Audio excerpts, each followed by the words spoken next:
Afternoon, students. Today I am going to tell you some of the problems related to zero order reaction and the first order reaction. And these problems I am explaining to you, they are based on your multiple choice questions only. And as you know, your examination paper consists of multiple choice questions. And to solve the multiple choice questions, you don't have to delve into long derivatives or long complex calculations.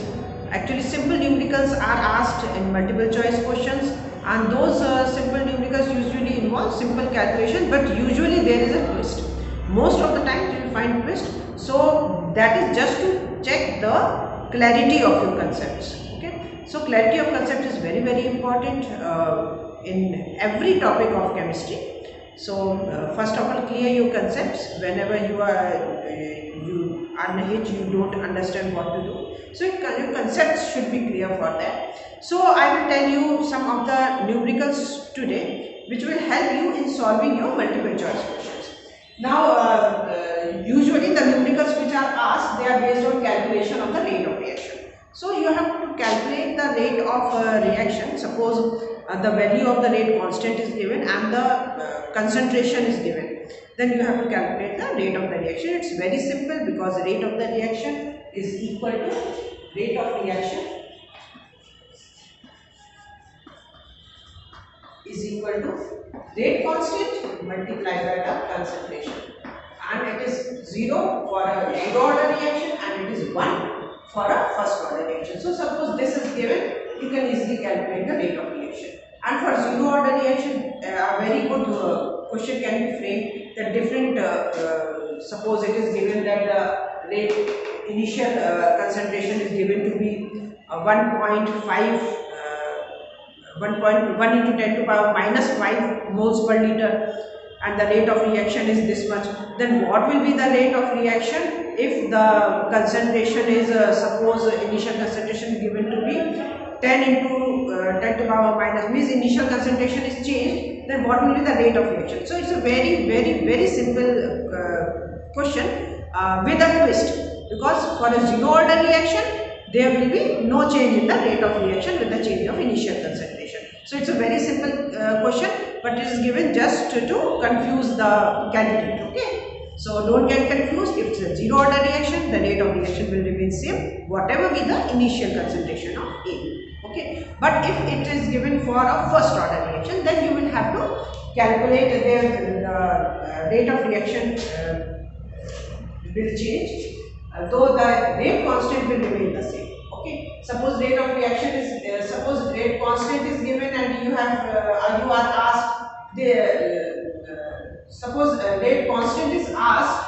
and this is given, then the rate constant remains constant for a particular reaction.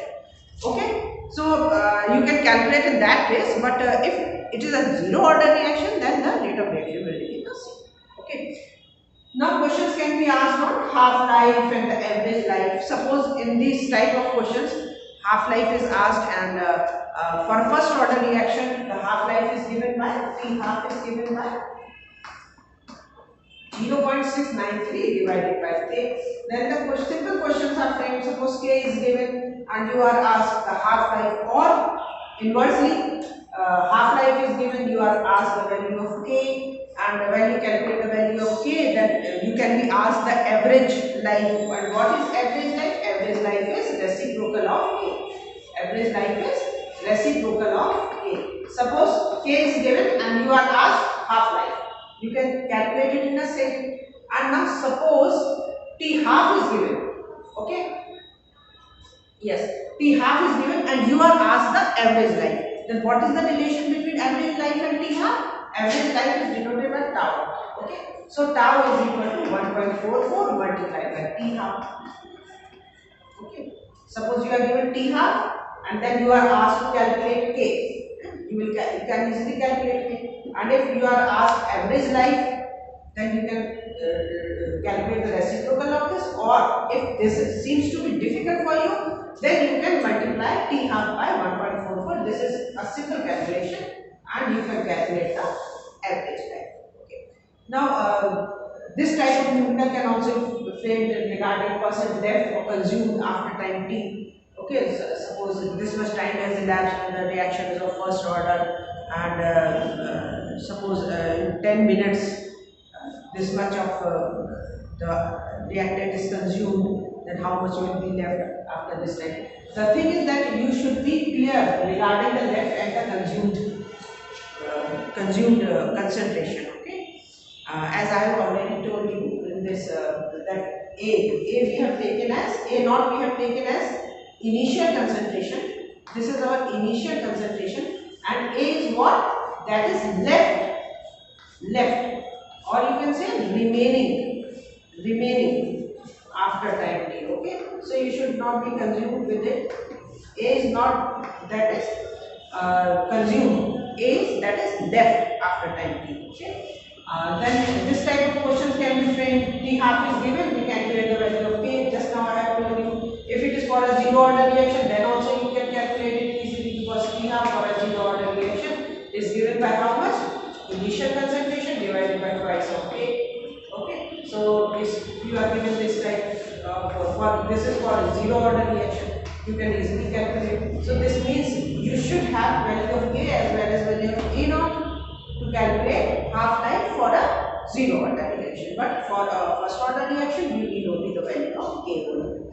And then these type of questions can be given that T half is given. Calculate T75 for a first order reaction. If it is for a first order reaction, then it's very simple to calculate 75% or 87.5% or 99.9%. It's very easy. What you do is that suppose you are having a concentration of A as 100%, then to bring it to 50% means half life. Half life will be, suppose this is your half life. When the concentration becomes 50%, now the concentration becomes half of this in another T half in half life, in another half life. It will become half of this, because now this will be an initial concentration. So it will be 25%. Okay, and now another half life. After another half life, what will be remain is 12.5%, half of this thing, half of this thing. So we can see that in the first half it remains 50%. So in 75% of the reaction is completed, 25% is remaining. This means 75% is completed. So 75% of reaction is completed in T half plus T half, means 2 T half times. In 2 T half times, we have 75% of reaction is completed. 75% of reaction is completed. Another thing is that you should read the question twice, because this is after in 2 T half life, 75% of the reaction is completed, or you can say that after 2 T halves, 25% remains. Okay, there is a difference between that. And in another T half means thrice of T half. How much? It will be 75 plus 12.5. This comes out to be 87.5. So 87.5% of reaction is completed in 3 T halves. Okay, in 1 T half, 50% of the reaction is completed. In 2 T halves, 75% of the reaction is completed.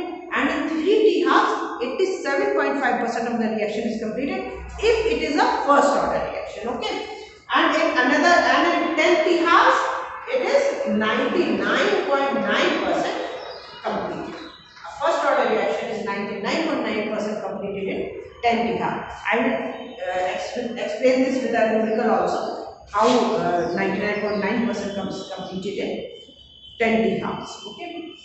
Now there can be problems related to the graphs. A graph can be given and it can be asked whether it's a zero order reaction or it's a first order reaction. So regarding graphs, I have made the videos. You can check them and you can go through them. You can take down notes regarding it. Okay, now let's come to the problems, and I will take one or two problems over here. Come over to a problem which is given that for first order reaction A forming B, what will be the rate for an initial concentration of this much? When we are giving the value of R, the rate of reaction is 4 into 10 to the minus 3 moles per liter per second. And these are the 4 alternatives. If you look at the 4 alternatives, what you find is that since it is written that it is a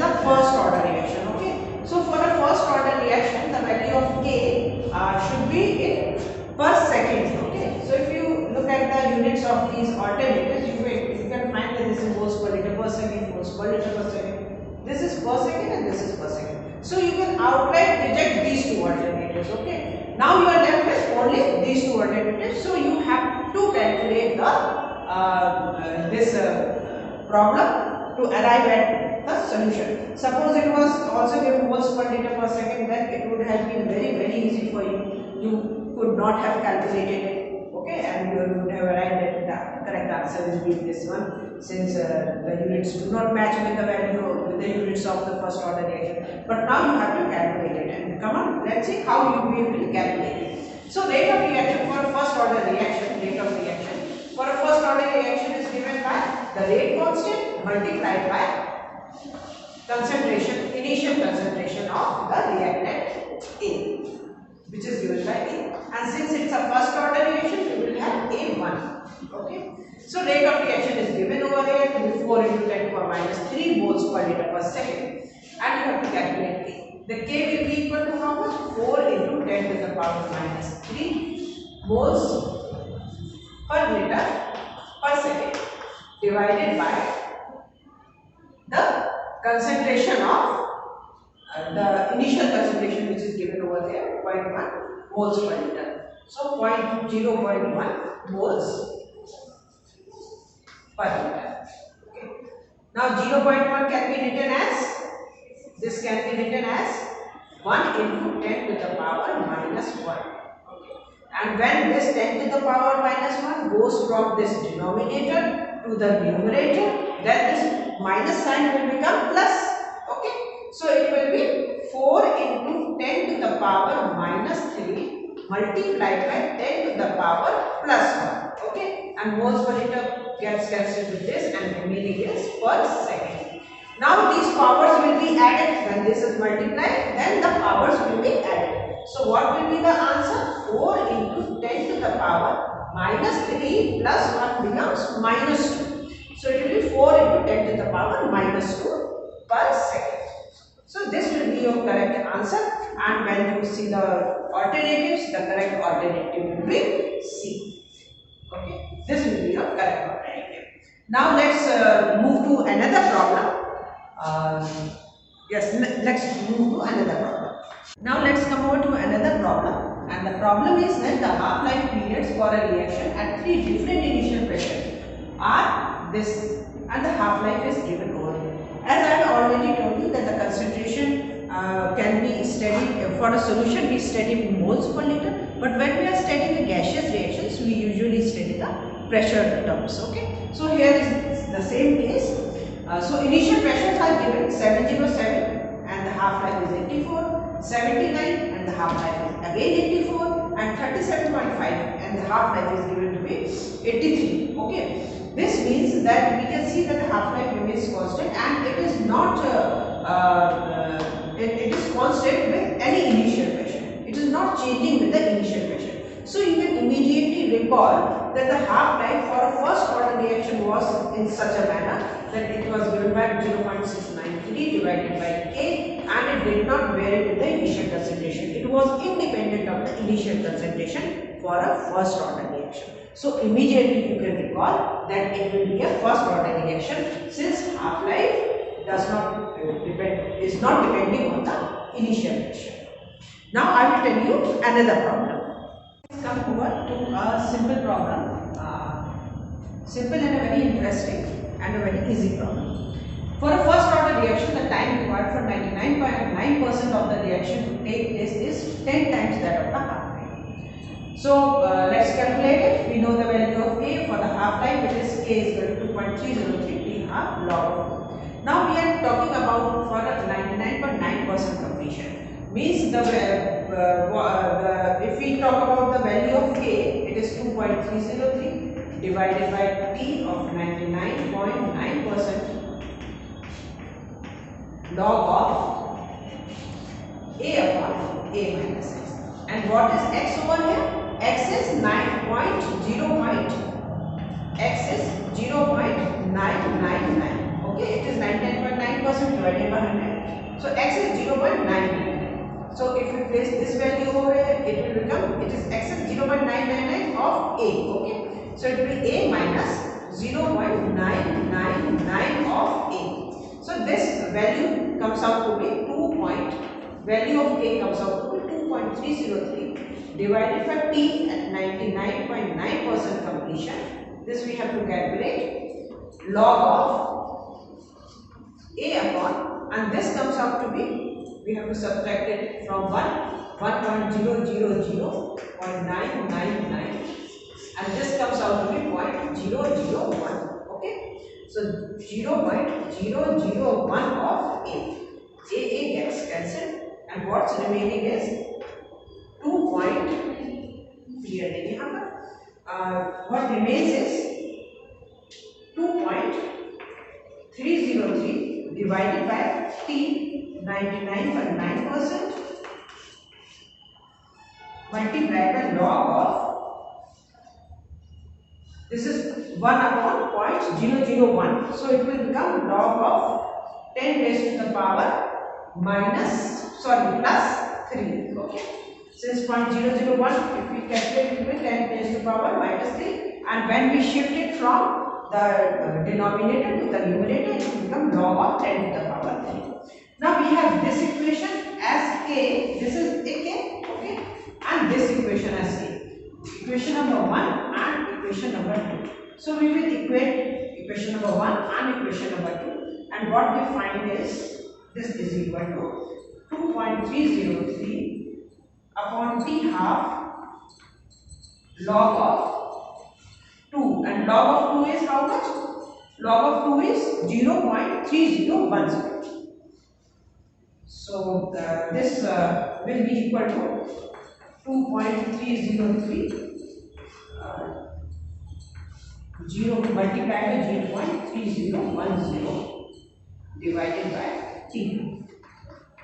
Now we are equating this equation and this equation. This we can also simplify. Log of 10 to the power 3 is how much?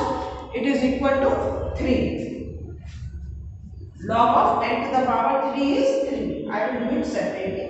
So this will become 2.303 divided by T 99.9% multiplied by 3 will be equal to this. Okay, is it clear? So now we have to calculate this T half. 2.303 gets cancelled with this 2.303. So the time for 99.9% completion, this comes out to be a slight cross multiplication, and this will be equal to 3 divided by 0.3010 multiplied by T half. And just look at it, and it is roughly 10 times. 0.3010 is 10 times of 3. So the time taken for 99.9% completion comes out to be 10 times the T. And this is what we were here. Okay. So I think that's all for some simple questions, and some questions can also be asked on graphs, and that's very common. I have explained to you many graphs for zero order reaction as well as for first order reaction. So now that's all for today. Thank you.